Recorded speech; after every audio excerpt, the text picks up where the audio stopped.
We're inside of what's known as the UN buffer zone. We've been given a rare access, sometimes given to visiting press and diplomats. In fact, this is no man's land. The people who live on both sides of the divide are unable to go here, even though many of them still own property right up on the line. It's much the same as it has been since 1974, when the opposing sides fought each other. At the narrowest part, it is 3.3 meters wide, meaning they came right up to each other. On several of the buildings, we can actually see the gunfire, the wounds on the building sides. And this is the heart of what the UN, the EU, and most of the international community calls the Cyprus problem. And one of the conditions for the admission of Cyprus into the EU was the resolution of the Cyprus problem and effectively the reunification of the island. That, of course, still hasn't happened, and that's been one of the reasons that Turkey has expressed its opposition to the European Union's presidency by Cyprus. The parliament here and the government here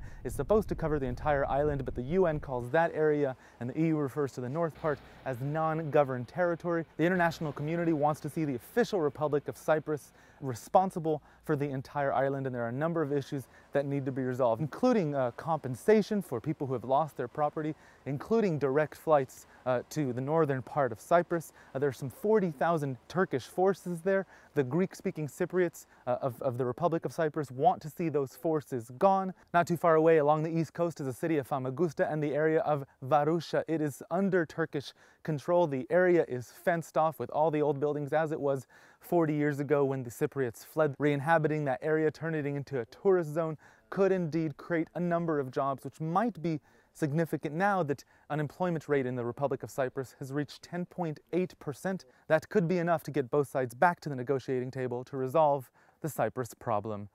Roee, Ruttenberg, CCTV in the UN buffer zone, Cyprus.